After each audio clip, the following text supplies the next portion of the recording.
Hey, deserving listeners, a lot of you, and I mean a lot of you, have been asking me to watch the documentaries about escaping twin flames. So there's one on Netflix, there's also one on Amazon. So I'm going to watch both of them, and let's see what happens and see what comes out of my face as I watch. My name is Dr. Kirk Honda. I'm a therapist and a professor. Let's see what happens. There was this promise of finding that perfect partner, finding true love. Welcome to Twin Flame Ascension School. We guarantee, if you complete the course, you will be in harmonious union. Okay, so one of the individuals who was being interviewed, she was talking about how she was attracted to the twin flames universe because she was having a hard time finding her soulmate or a partner, a secure attachment. And so she bought the book, and then she was taking the classes. And there was a claim by the individual that if she signed up for the classes, she was promised that she would find a partner. And I was wondering about that because I'm thinking, well, sometimes people will think they're being promised that, but they're not actually being promised that. But then they jump to a clip right after that and show where he is saying that, so it's hard to know exactly what he means by that. Maybe he worded it that way to stay out of trouble, but he says, if you take the classes, I guarantee that you will have a harmonious union. Okay, is that what he said? Welcome to Twin Flame Ascension School. We guarantee, if you complete the course, you will be in harmonious union. If you complete the course, so what does that mean? Does that mean like one class meeting, or is that like years? Or maybe he could say, because I'm just trying to, apparently this turns into a cult. So I'm trying to look for the manipulative language that is often within cults that the cult leader will exhibit in. I don't know, but I'm guessing that he wasn't even thinking of it as something that would garner a lot of attention. So maybe he wasn't very careful with his words.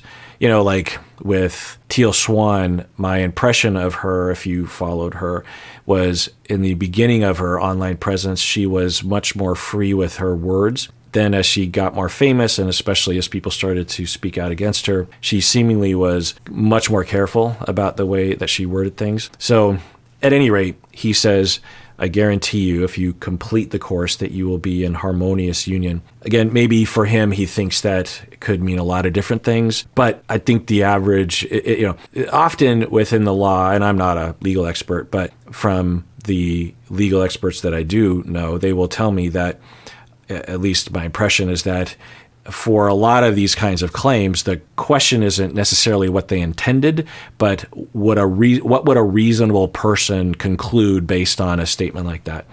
And a reasonable person would conclude that if they complete the course, a reasonable person would conclude that this individual is guaranteeing that they will find not only just a partner, but the person that they will bond with for the rest of their lives. That's the claim.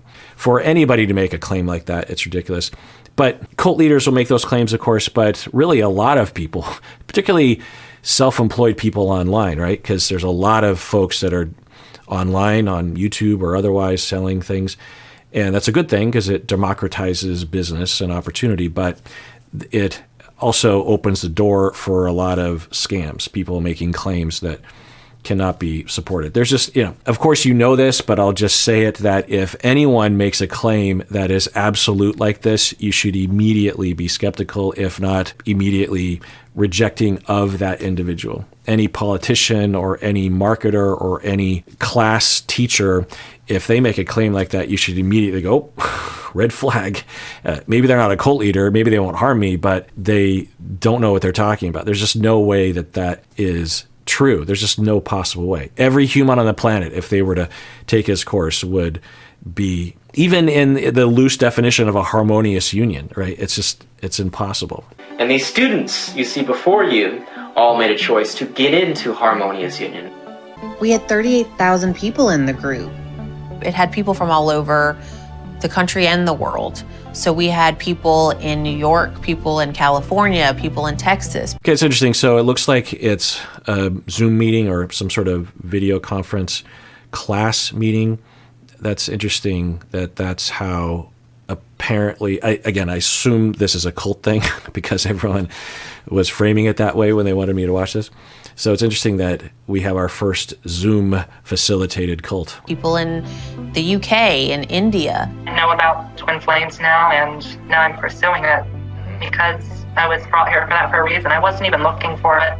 All you gotta do is make a choice and never give up, and you will arrive at the end result. The end result is beautiful, and it's worth the journey. The other vibe that they are getting across well, to me anyway, with this documentary is just how much loneliness and how much desperation there is for folks to find someone, and how frustrating it can be, and how they might, look in a lot of different places. They might go to the clubs, they might go to Tinder, they might ask around, and it can be very frustrating. It can be very, very frustrating and demoralizing. And we can struggle and suffer in a lot of ways, not only just with the frustration, but also with, am I good enough? Will anyone ever love me? Is anyone out there compatible with me? Especially if you have repeated breakups that you thought weren't going to happen. You're just like, oh, I think this one might be the one. And then another breakup, or someone cheats on you. It can be very distressing. And you can imagine why people would turn to a guru. That's anytime you have a problem like that, and you have suffering, and you have perhaps difficulty finding solutions, then it opens the door for a charismatic cult leader to exploit. And what I'll say is that the online discourse is not very helpful in this arena. You'll see listicles, and they won't necessarily be bad advice, but they're often, very brief and on the surface, and they'll tell you like, well, just be patient, or just be yourself, or you got to get back out there. And okay, but what if none of those things have been working? Or what do you mean by being patient? Or what do you mean by being myself? I've been abused my whole life. I don't necessarily know what myself is at this point. I don't really know. So there's a lot of very brief guidance out there that isn't very helpful. And also, we often will say, well, go to therapy. And what I will say is that not a lot of therapists are trained or competent in this area. It's a very important area. I, over time, learned to become competent because a lot of clients would come to me with this problem, this very problem. They would say, I've been through 3 breakups in the past 10 years, and I don't know. I thought I'd go to therapy to figure out, what should I be doing? Is there something wrong with me? Is there something wrong with my picker? Who am I looking for? Am I a fool for even thinking that this is ever possible? I have some issues from childhood. I don't know. I'm just trying to figure something out. And I would learn over time that I needed to figure this out, because it's not something that is clinically talked about very often, if at all.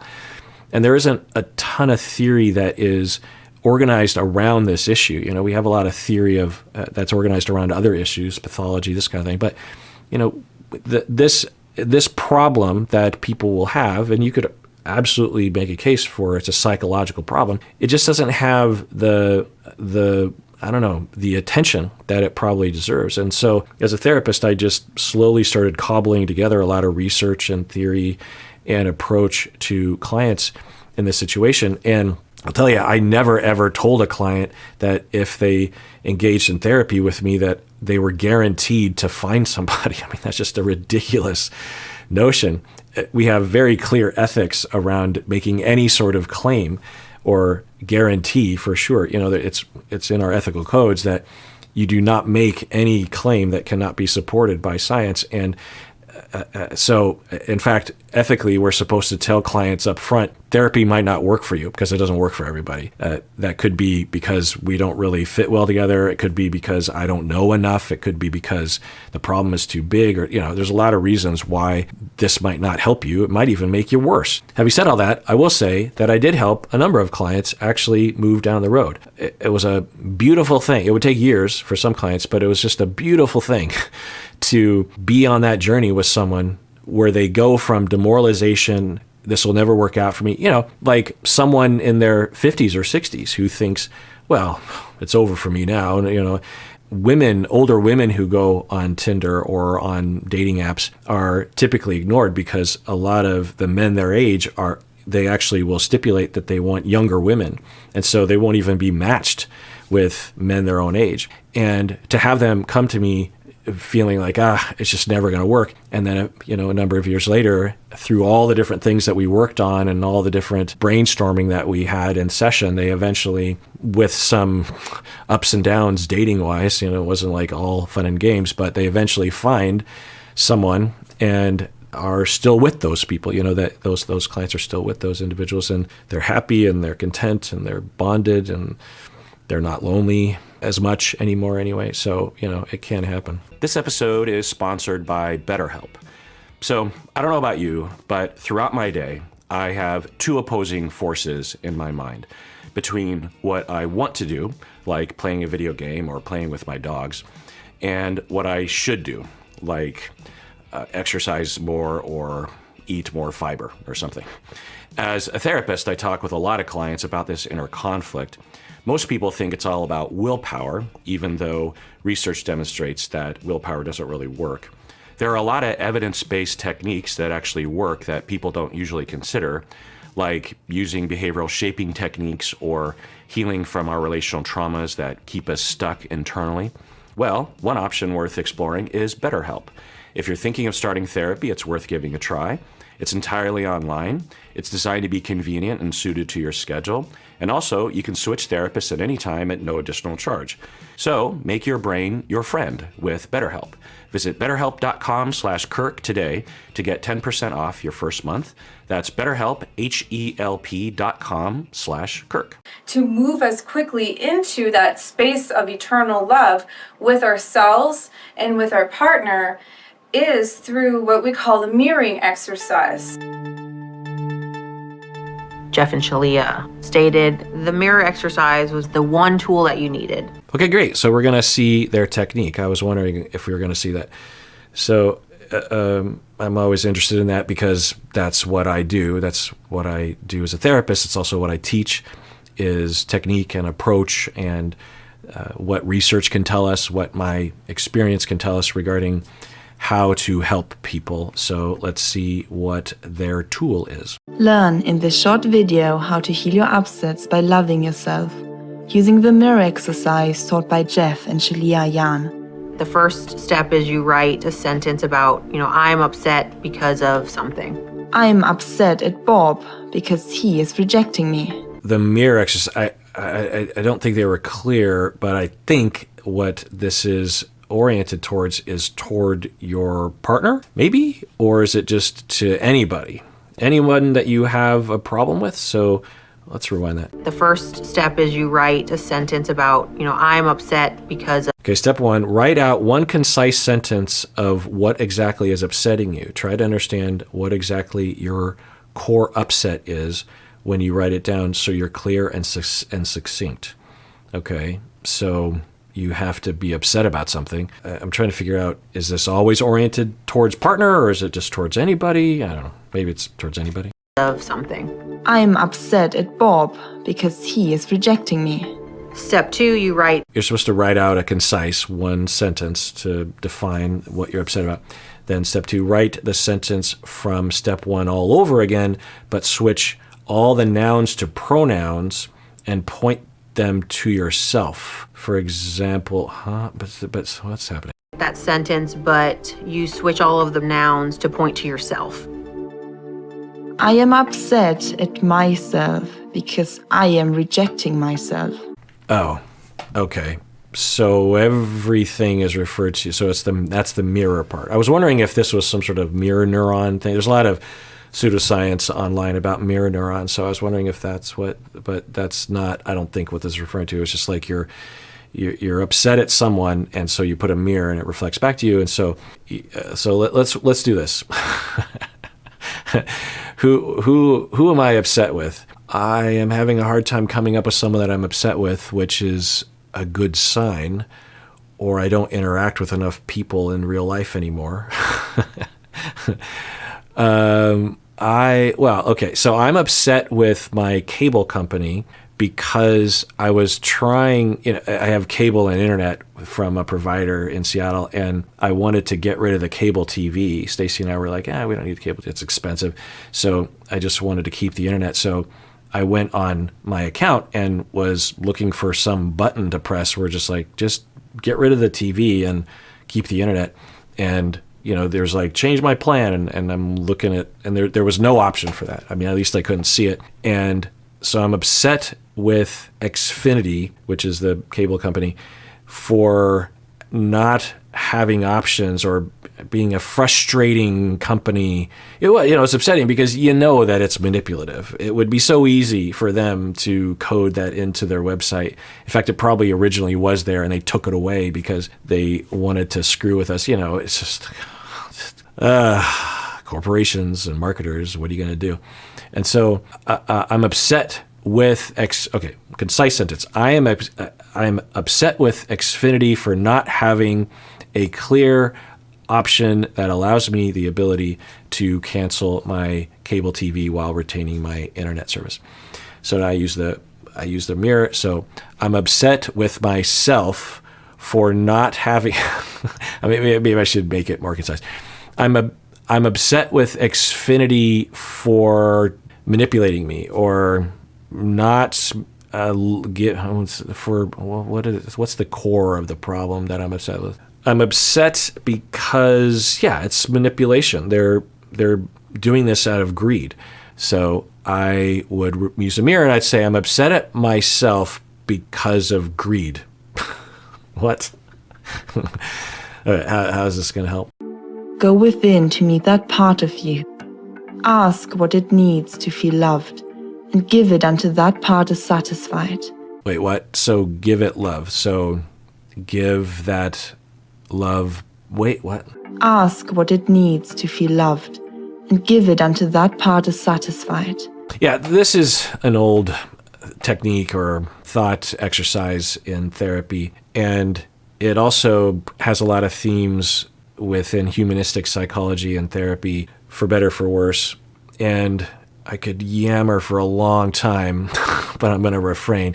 If you follow my channel, you might know that I had a mentor, Phil Cushman, who died last year tragically, and he taught me a lot about the concept of the self and how this actually applies to that in some problematic ways. And I'm refraining from going down that road, but I'll say very briefly that there's a notion that has some merit that when we are upset at external things, it might help to think about, well, what's going on inside of us that is worth looking at. Maybe we're upset at others. Maybe we're projecting, through projective identification. We're really upset about ourselves, but we have a hard time tolerating that, so we will project onto someone else and be upset at them. And the real problem is within us, and so if we work on that, and so there's some wisdom. There's a lot of iterations of that as well, but it also could be a problem if you see everything that way, because some things are outside of you, like racism or sexism. If you tell someone who is suffering from racism and they're upset at the world and you go, oh, turn it inward, then you're blaming the victim, one, and two, you are a part of the problem. You're a part of the oppression.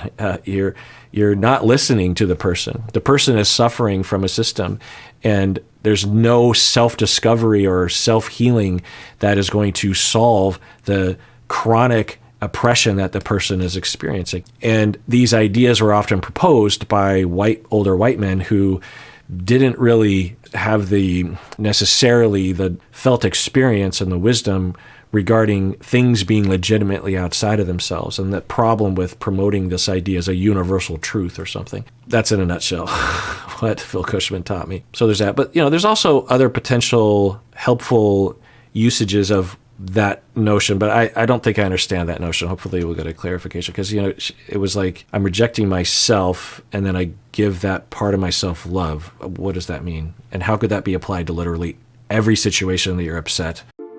I had spent a lot of my life feeling like I was to blame for a lot of my issues already.